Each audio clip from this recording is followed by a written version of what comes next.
everybody. Hope you're having a great day. My name is Logan Edmonds. I am CEO of TTS and the host here at the Binary Business Show. So today we're going to do something a little different. Normally on the Binary Business Show, our goal is to encounter people in various walks of life to get the perspective on the growing role technology plays in every business, every organization, and every individual's life. We've had everyone from security experts to attorneys to HR professionals to even entrepreneurially, like nonprofit entrepreneurs, is the way I like to frame it, right? Like we go all over the place. But once in a while, there's a perspective that I feel like I'm able to offer from my unique perspective as the CEO of a cybersecurity company. So today we're going to really focus in on that perspective and sort of how it relates to the average individual. I hope you all like this. It's a little different than normal, but let's go ahead and dive right in. So the headline for today, as soon as I share my screen, there we go. Hacker arrested for selling bank accounts of US and Canadian users. That's right.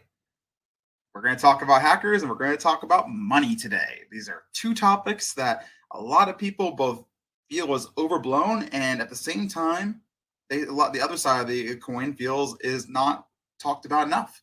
So let's dive in what exactly happened here. I'm going to read verbatim. This is from bleepingcomputer.com. You can go see the reference link. I should have the link in the notes of the show when we go live on LinkedIn, YouTube, and Facebook by that point. So keep an eye out for that link if you want to read it yourself.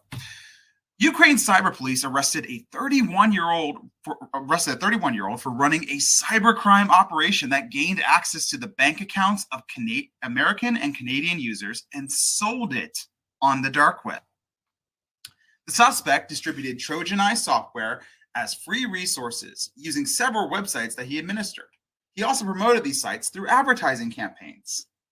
The police note that the suspect distributed software for both desktop and mobile (Android) operating systems. To distribute his virus, the hacker created and administered several websites offering users to download various software for free, read the police announcement.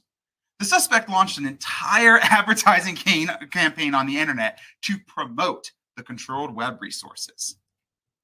The payloads infected the victim's devices and siphoned sensitive data to the hacker, who used it to hack into the victim's Google and online banking accounts. The hacker then sold the breached accounts to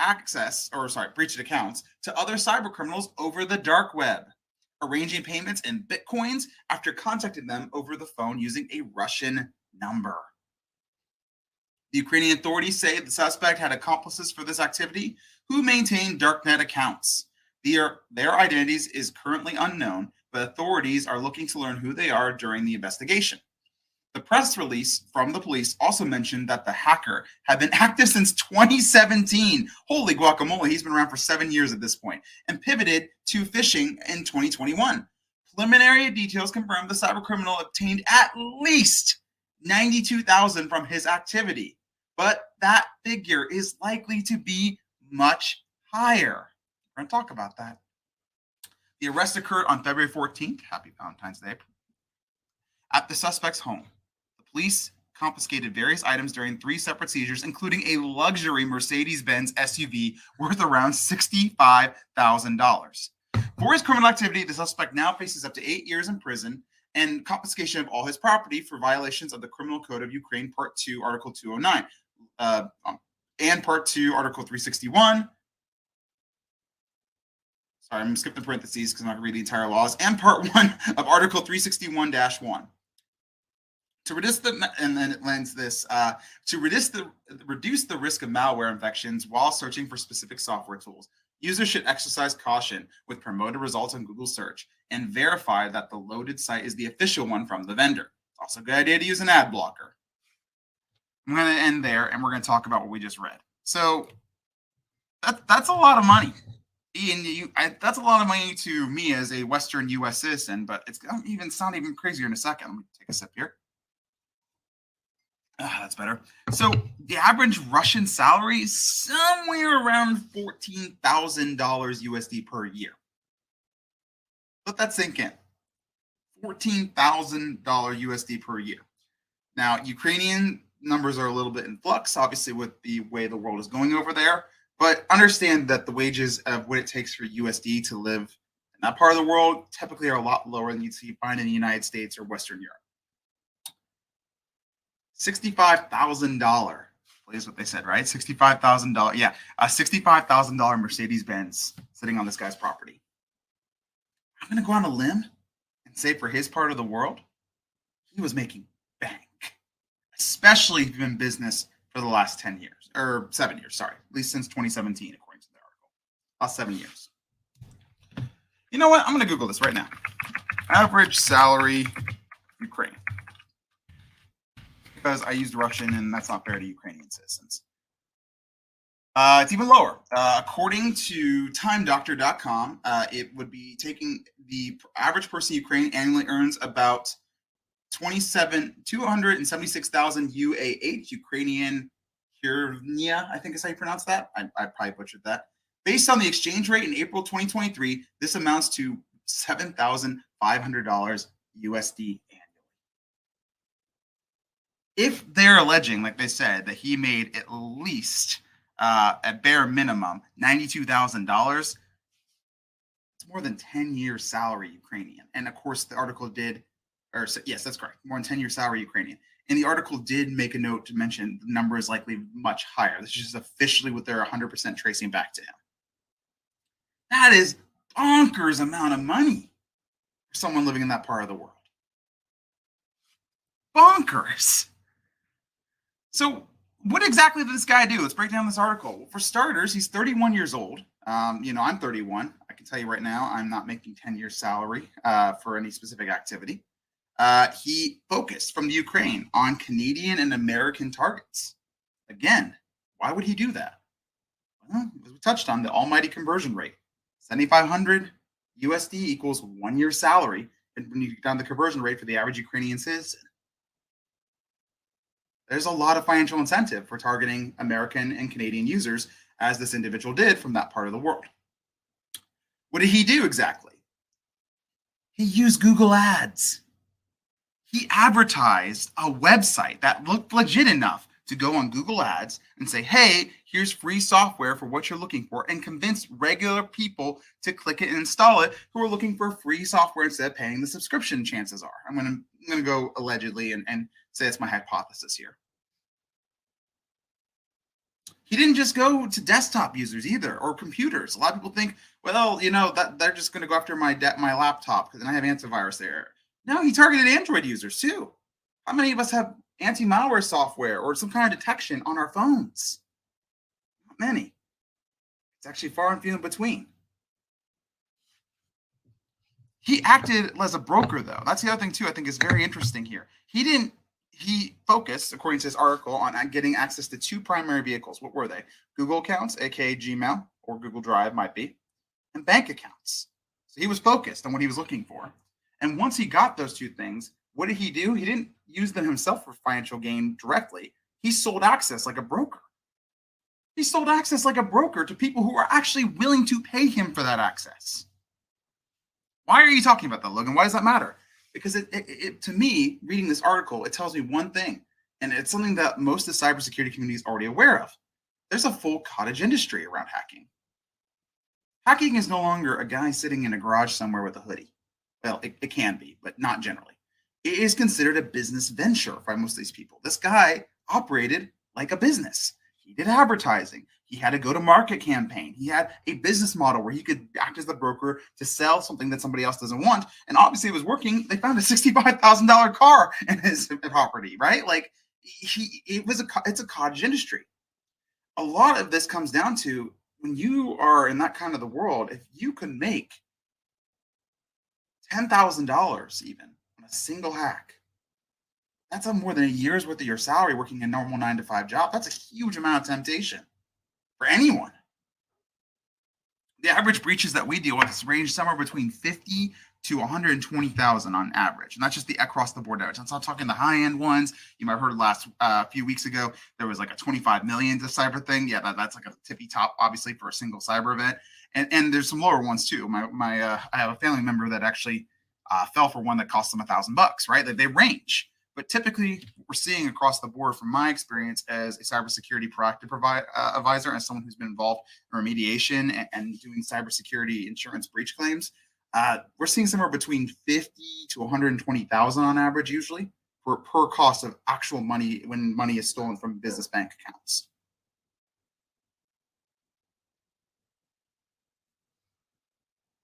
Cybercrime is incredibly lucrative, and from my perspective, there's not a ton of risk. Now, hear me out on this. Yes, in this article, this user did get arrested, and that's great. He absolutely deserved. If anything that the government is alleging and charging him with is true, he deserves whatever is thrown at him. Like he violated the law allegedly. But in my line of work, that doesn't happen very often.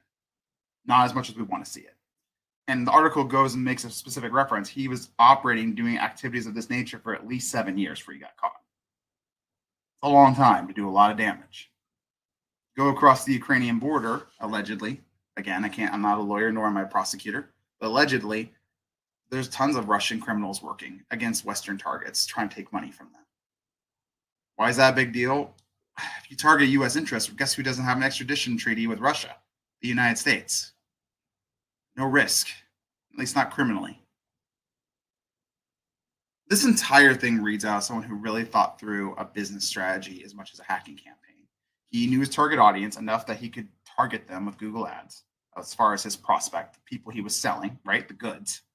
He knew who to sell to. He had a system of delivery where he confirmed, he basically disqualified them if they were a bad prospect by, he arranged Bitcoin transfers via a Russian phone number. So he actually spoke to the people he was selling with and pre-qualified them. That sounds like a first-time appointment or discovery call for my prospective customer to me. He had accomplices, so I'm going to, AKA colleagues, and they maintain darknet accounts. I mean, this whole thing reads like a small business if it didn't have the criminal aspect. A pretty well thought out one, too, if he's got a Mercedes-Benz. Again, I keep coming back to that. In that part of the world, you have your Mercedes-Benz sitting in your driveway when the average salary for Ukraine, as we just read, is $7,500 a year USD. That $65,000 car is almost, 8 years salary? So I'm going to assume he's doing pretty well for himself as a quote-unquote cyber criminal. He was a cyber, allegedly. So what do we take away from this? I'm not a big believer in trying to scare people uncertainly, but what we're seeing is a rapid rise in cybercrime with the directive of financial gain. 2021, we were pulling statistics, and I used to put this in a slide deck, and if I can find the resources, I'll put it in the chat, but what I read was something like 5% of all cyber activity could be attributed to cyber espionage, like cybercrime activity, versus 70% that appeared to be for financial gain. The majority of the stuff from cybersecurity is about making money. Some, like the government in North Korea, allegedly, just go ahead and do it point blank as a nation state activity to make more money for their country. We're seeing this go up year after year. And a lot of people are maybe never really thought about it or never asked deeply, why is that, right? Like, why has everything changed? The criminals got a taste of easy money in a part of the world they might not have otherwise access to. And in my humble opinion, easy money, it's one of the most vicious drugs out there. Once you get a taste of it, you get addicted. And they're not letting it go, is what we're seeing. Every time that seems like a viable criminal opportunity, great, let's use an example, right? Let's use an example. Ransomware. I can tell you what I'm seeing right now in ransomware, what's developing. Ransomware was prolific, if you remember, around 2020. It still is, by the way. But on 2020, if you were here in the United States, you heard about Colonial Pipeline, gas not being available in the southern states. You heard about probably the Dyson Meat Foundry and how chicken was now in shortage because of ransomware. Well, a lot of people learned from ransomware, hey, if I back up my stuff, they don't have nearly as much leverage to extort me. Because what does ransomware do? It takes your data, makes it unavailable to you by encryption, so you can't read it. If you call someone like me, I can't get to it.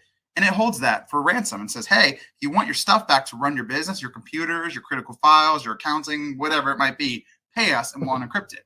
Well, a lot of people realize we could take a lot of the leverage out of the attacker sales, and we did, by making backups. Spoiler, if you're not making backups right now of your business data, whether or not you're in the cloud or on premise at your office or home or wherever, make a backup and make sure it's secure. I digress though. So what did the criminals do after we started making backups more and more? Not saying everybody's been good about it, but we definitely see an uptick in the amount of people who know to make a backup. They started developing tactics to destroy backups. They're really good at it, turns out. A lot of the enterprise backup solutions we see, like Veeam and others, like that, they are very good at installing their stuff and waiting for 30, 60 days till all the older backups are gone, then running the ransom campaign. On top of that, what we're seeing now is full-on blackmail. So what they'll do is they'll go through files and they'll see, okay, you have this data. It could be something as simple as personally identifiable information, PII, that's phone numbers, email addresses, credit cards, go on. They'll check to see if you're regulated. We already had a report of this where a cyber criminal gang, and I can't remember off the top of my head, and I should know this, but a cyber criminal gang went ahead and reported a company that they breached, allegedly. Crooks breached. The crooks reported them to the SEC because the company wouldn't pay. For those of you who don't know, publicly traded companies now have an obligation to disclose when they've been breached to the SEC by law within 4 days of determining its materiality. So the cyber criminal said, okay, you won't pay us? We're going to go ahead and disclose to the SEC and stick them on you to make you an example. So when we go to the next company, they'll take us more seriously. They're using blackmail tactics. That's how this organization, that's how these crews are evolving. What is this guy doing? He's installing malware. Is that how he's making his money? No. He's getting online access to bank accounts. Why would he want online access to bank accounts? You guessed it, to get access to people's money. One of the things that I think is a really damaging belief in the community, and it's just not true. There's this thing, you probably heard of it, called the FDIC. The FDIC in the business community is the thing that, if your bank's up to $250,000, up to $250,000, and the federal government insures it.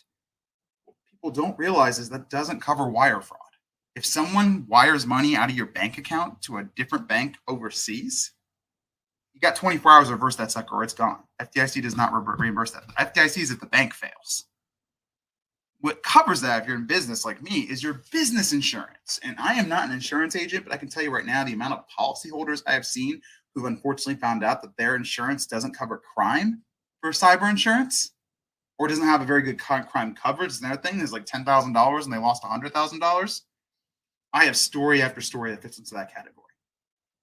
Okay, Logan, you talked a lot about this stuff. What are we supposed to do?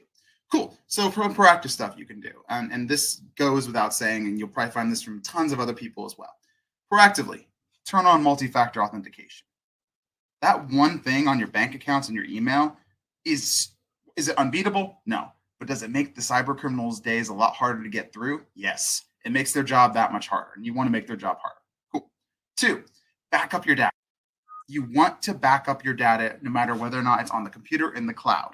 If you didn't know this, Microsoft and Google's terms and conditions actually say they recommend you make a backup of all their stuff. Why? Because ransomware operators do target the cloud. Cloud does have failures. We had a news article not that long ago, I think it was like 2 or 3 months ago, where Google lost like 6 months worth of data for a subsection of its users, including businesses. And they said, sorry, terms and conditions, you should have backed it up. Can't get that back. So back up your data, whether it's in the cloud or on a computer somewhere, and somewhere that's secure. I recommend using a backup service minimum, or at least something that's offline, an external drive that's not plugged into the computer. If you have data on your desktop, for example, that's a great place to go. Just make sure you unplug that when you're done and put it somewhere. Another one could be something as simple as a professional backup service like Veeam. The list goes on and on. Do your own research there. 3, and finally, cyber risk is business risk. If you're an organization, nonprofit, business, enterprise, I don't care where you are, you really, and this is my opinion, but I think it's backed up by a lot of other people in the security community, treat your cyber risk as a part of your overall business risk profile. We've had legal risk, we've had financial risk, we've had operational risk, we've had reputational risk for a long time. Cyber impacts all 4 of those and also stands on its own category.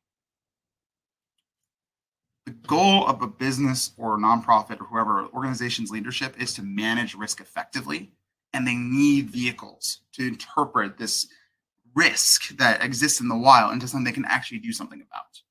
A great cyber risk manager, whether it's in-house, external company, whatever, will translate some of this technical jargon. The same way a good financial risk person will. They'll translate a lot of these financial projections, these financial numbers, into bottom line data that everyone can easily understand and make decisions on. Building that program inside of your organization, whether you're an organization of 2 people or 25,000 people, it doesn't matter how large or how wide you are. That is a critical thing to mitigating and reducing the likelihood of an online attacker taking money from you or leveraging you or doing something else nefarious to you. This problem is not going away. Cyber attacks are going up. It's time for us to be proactive about our risk. Shorter episode today, guys. If you have any questions, can be found. We're going to have a banner coming up on the screen because I didn't before. You can visit our website. It's at the bottom of the screen at https://tabernacle.tech. That's tabernacle.tech. You can find out cool resources there. You can obviously book, if you're ever interested in booking a call with us. This is not a sales pitch. Seriously, you can book or not. I don't care. But stay safe out there. This stuff is not getting any better, and we need to be proactive as a community. The way the world's going, one of our clients said this recently, the risks in this part of the world, the risks in this part of this time when it comes to cyber, they're not going down anywhere in the foreseeable future. They're just not. There's not really any mitigating factors on the radar that anybody can see. There's only more and more reasons for these more and more criminals as things get easier to get involved here. As you saw in this case, he's just selling bank account passwords and Gmail passwords to people who are willing to pay in Bitcoin. It doesn't take a lot of technical expertise to use a bank account password or a Google account password, right? Unfortunately, that's the way we're seeing across the industry, commoditization. Criminals are selling information and tools to other criminals that don't have the same technical resources so they can make things easy. Think Gmail, but for hackers, right? How hard is it to use Gmail? Click and point. So we're seeing for the hackers right now. They're getting tools they can just click and point. On that note, I'm out. Take care, everyone. Have a great rest of your day. And again, stay safe out there.